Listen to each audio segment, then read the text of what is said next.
అలా నేను మీ సిఎస్ రావు. నేను చెప్పేటువంటి న్యూస్ వింటే కేంద్ర ప్రభుత్వం ఇంత దారుణంగా నిర్ణయం తీసుకుంటుందా అనుకుంటారు మీరు. నిజమే, అలాంటి భయంకరమైనటువంటి నిర్ణయం తీసుకుంటుంది. జూలై 1వ తారీఖు నుంచి అమలు చేయబోతుంది.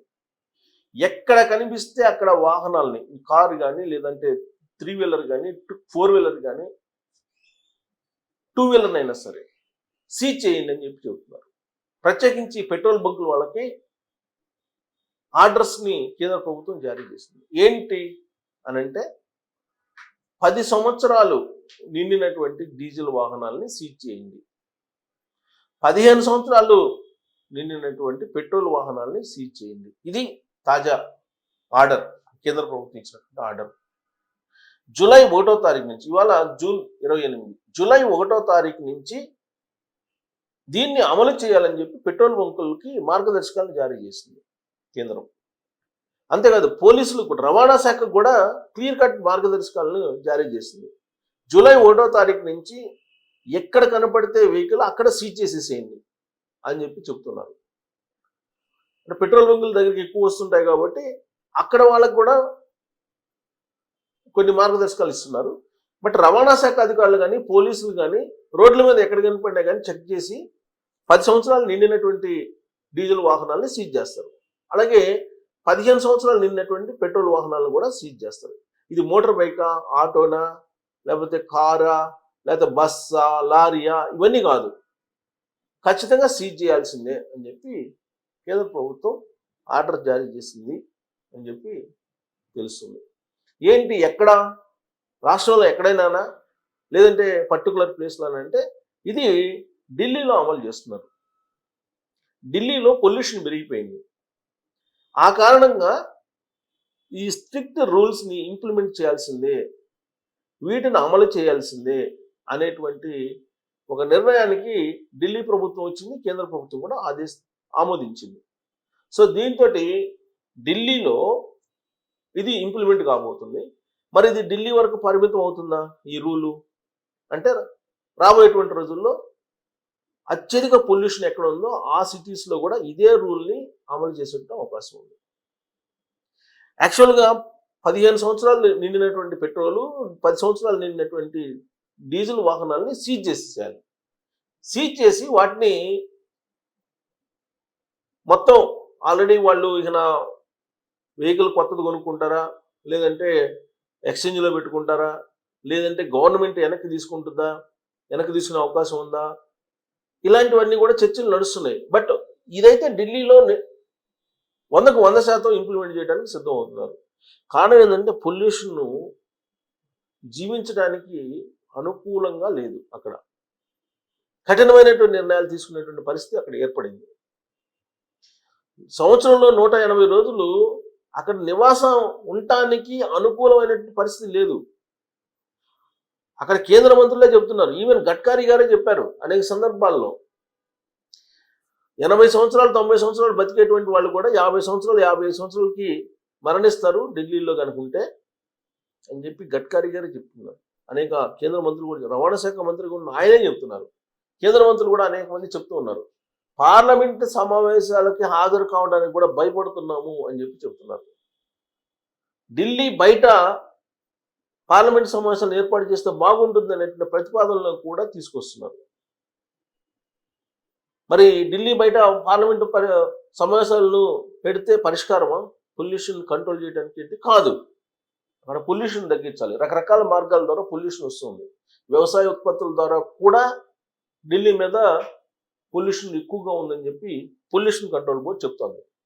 వాహనాల రూపంలో అనేక రకాల రసాయనాలు వెలువడుతున్నాయి. ఆ కారణంగా శ్వాసకోశ వ్యాధులు వస్తున్నాయి, పీల్చడానికి గాలి కలుషితంగా మారిపోతుందని చెప్పి అక్కడ ఉన్నటువంటి పొల్యూషన్ కంట్రోల్ బోర్డు చెప్తోంది. అందుకే కేజ్రీవాల్ ముఖ్యమంత్రిగా ఉన్నప్పుడు ఫస్ట్ సరిసంఖ్య బేసంఖ్య పద్ధతిని తీసుకొచ్చారు.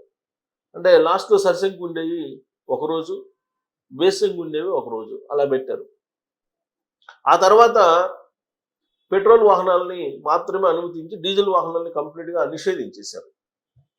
ఇప్పుడు 10 సంవత్సరాలు నిండినటువంటి డీజిల్ వాహనాలు కంప్లీట్గా నిషేధించేశారు. 15 సంవత్సరాలు ఉన్నటువంటి పెట్రోల్ వాహనాల్ని పూర్తిగా నిషేధించారు. సో దీన్ని ఆహ్వానించాలంటే ఆహ్వానించకపోతే మనుషులే బతికే పరిస్థితి లేదు. యాక్చువల్గా విద్యుత్ వాహనాలకు సంబంధించి సబ్సిడీలు బాగా ఇస్తున్నారు. ఇప్పుడు కేంద్ర ప్రభుత్వం కూడా ఎంకరేజ్ చేస్తుంది. ఎంత సబ్సిడీలు ఇచ్చి ఎంత ఎంకరేజ్ చేసినప్పటికీ అవేమో సామాన్యుడికి అందుబాటులో లేనటువంటి సిచ్యువేషన్లో ధరలు ఉన్నాయి.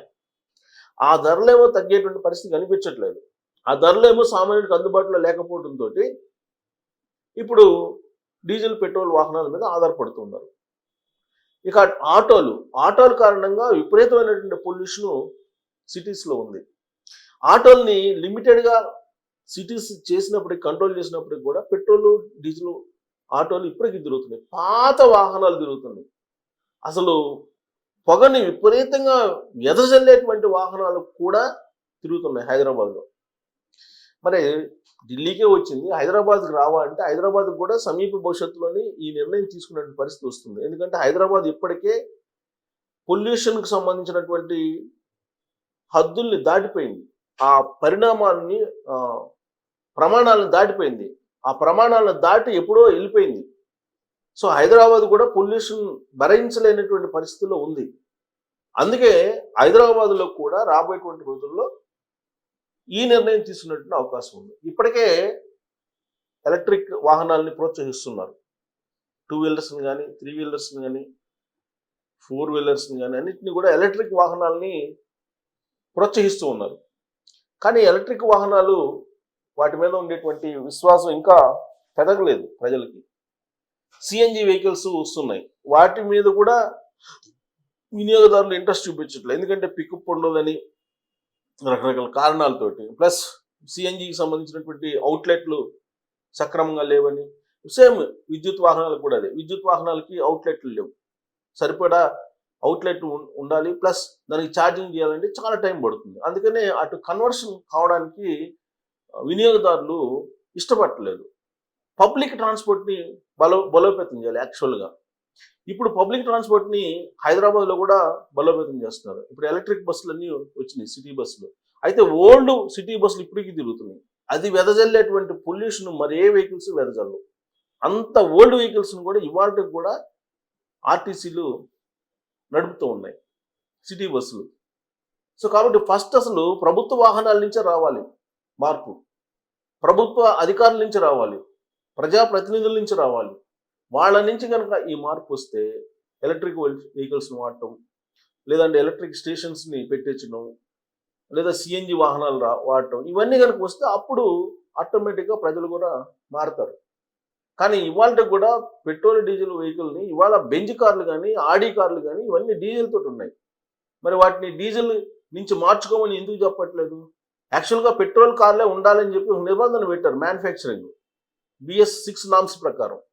కానీ ఇవాళకి కూడా బెంజ్ అండ్ ఆడి కార్లు కానీ ఇవి దాదాపు 2-3 కోట్లు పెట్టి కార్లు కొంటే అది కూడా డీజిల్ వాడుతున్నారు. మరి డీజిల్ అసలు వాడకాన్నే, డీజిల్ ఇంజన్ తయారీనే బ్యాన్ చేయాలి కదా ప్రభుత్వం. 10 సంవత్సరాలు వాడుకున్న తర్వాత మీరు డీజిల్ వాహనాల్ని నడపడానికి లేదు రోడ్డు మీద అనేటువంటి నిర్ణయం తీసుకోవడానికి ముందు అసలు డీజిల్ వాహనాలనే బ్యాన్ చేసి పెట్రోల్ వాహనాలు పెట్టచ్చు, లేదా సిఎన్జి వాహనాలు పెట్టచ్చు. పెట్రోల్ వాహనాలు కూడా బ్యాన్ చేస్తున్నాం, పొల్యూషన్ ఉంది కాబట్టి అసలు మ్యానుఫ్యాక్చరింగే లేదు, ఓన్లీ సిఎన్జి అండ్ ఎలక్ట్రికల్ మాత్రమే తయారు చేస్తున్నాం అని చెప్పి గవర్నమెంటే నిర్ణయం తీసుకోవచ్చు కదా. అలా చేయట్లేదు. వెహికల్స్ కొనాలి, రోడ్ ట్యాక్స్ కట్టాలి, లైఫ్ ట్యాక్స్ కట్టాలి. కారు లేదంటే ఏదైనా వాహనం దాని వాల్యూ ₹1 ఉంటే ట్యాక్స్లే ₹40, ₹50 ట్యాక్స్లు ఉంటాయి మన ఇండియాలో. ఇది పరిస్థితి. సో కాబట్టి నిషేధం అనేది పరిష్కారమా అని అంటే, నిషేధం కంటే ముందు అసలు గవర్నమెంట్లోనే ఒక డెసిషన్ తీసుకొని అసలు వాహనాలని తయారీని ఆపేస్తే పొల్యూషన్ని కంట్రోల్ చేయొచ్చు. ఇవాళ ఢిల్లీకి వచ్చింది ప్రమాదం, రేపు ముంబైకి వస్తుంది, ఆ తర్వాత బెంగళూరుకి వస్తుంది, హైదరాబాద్కి వస్తుంది, తర్వాత అమరావతికి వస్తుంది, లేకపోతే వైజాగ్కి వస్తుంది. భారతదేశ వ్యాప్తంగా ఇదే ప్రాబ్లం ఉంది. సీజ్ చేయండి, ఎక్కడ కనిపిస్తే అక్కడ సీజ్ చేయండి అనేటువంటి ఆర్డర్స్ని ఇచ్చారని అంటే రేపు జూలై 1వ తారీఖు నుంచి మరి ఢిల్లీలో అమలు చేస్తారా, లేదంటే సిటీస్లో ఎక్కడ అంత లెక్క అమలు చేస్తారనేది చూడాలి. ఇంకొక 48 అవర్స్ ఉంది. అంటే జూలై 1 నుంచి దీన్ని అమలు చేస్తున్నారు. ఆ వాహనాలు ఎక్కడ కనపడితే అక్కడ సీజ్ చేయమంటున్నారు. సో అలా సీజ్ చేసుకుంటూ పోతే మరి ఈ వాహనదారుల పరిస్థితి ఏంటి? ఆ ఆర్డర్స్ ఢిల్లీ వరకే పరిమితం అయితే వాళ్ళు మైండ్ సెట్ కొంత తయారు చేసుకున్నారు ఇప్పటికే. కానీ దేశవ్యాప్తంగా ఇంప్లిమెంట్ చేయండి, లేదంటే సిటీస్ ఎక్కడుంటే అక్కడ ఇంప్లిమెంట్ చేయండి. పొల్యూషన్ ప్రమాణాలు పెరిగిపోయినటువంటి పరిస్థితుల్లో ఎక్కడుంటే అక్కడ సీజ్ చేయమని చెప్తే మాత్రం వినియోగదారులు భారీగా తిరగబడే అవకాశాలు కూడా లేకపోలేదు. మరి కేంద్ర ప్రభుత్వం తీసుకున్నటువంటి ఈ నిర్ణయాన్ని స్వాగతిద్దామా, లేదంటే వ్యతిరేకిద్దామా? దీని మీద మీరు ఇచ్చేటువంటి సూచన ఏంటి అనేది ట్రోల్ చేయొచ్చు. Thank you.